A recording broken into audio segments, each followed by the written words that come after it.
بسم اللہ الرحمن الرحیم۔ السلام علیکم۔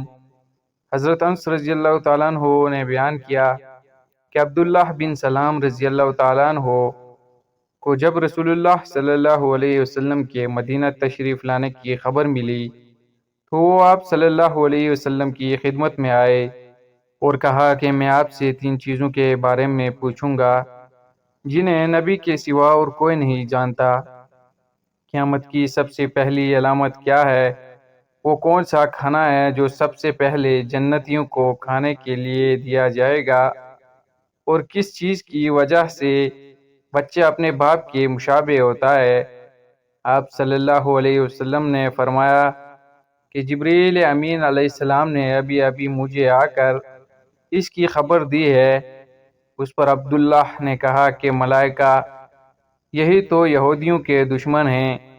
آپ صلی اللہ علیہ وسلم نے فرمایا، قیامت کی سب سے پہلی علامت ایک آگ کی طرح ظاہر ہوگی جو لوگوں کو مشرق سے مغرب کی طرف ہانک کر لے جائے گی۔ سب سے پہلا کھانا جو اہل جنت کی دعوت کے لیے پیش کیا جائے گا وہ مچھلی کی کلیجی پر جو ٹکڑا ٹکا رہتا ہے وہ ہوگا۔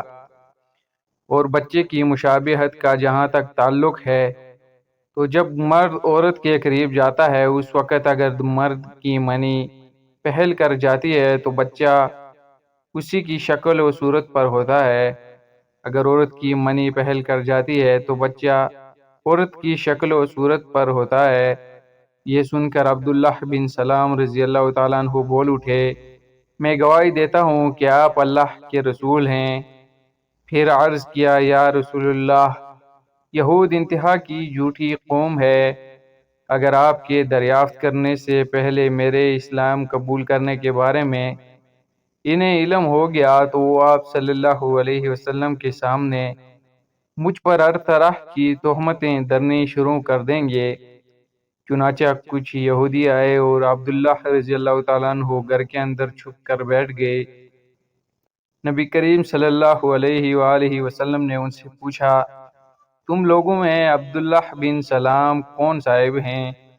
سارے یہودی کہنے لگے، وہ ہم میں سب سے بڑے عالم اور سب سے بڑے عالم کے صاحبزادے ہیں، ہم میں سے زیادہ بہتر اور ہم میں سب سے بہتر کے صاحبزادے ہیں۔ آپ صلی اللہ علیہ وسلم نے ان سے فرمایا، اگر عبداللہ مسلمان ہو جائیں تو پھر تمہارا کیا خیال ہوگا؟ انہوں نے کہا، اللہ تعالیٰ انہیں اس سے محفوظ رکھے۔ اتنے میں عبداللہ رضی اللہ تعالیٰ عنہ باہر تشریف لائے اور کہا، میں گواہی دیتا ہوں کہ اللہ کے سوا اور کوئی معبود نہیں، اور میں گواہی دیتا ہوں کہ محمد اللہ کے سچے رسول ہیں۔ اب وہ سب ان کے متعلق کہنے لگے کہ ہم میں سب سے بدترین اور سب سے بدترین کا بیٹا ہے، وہی وہ ان کی برائی کرنے لگے۔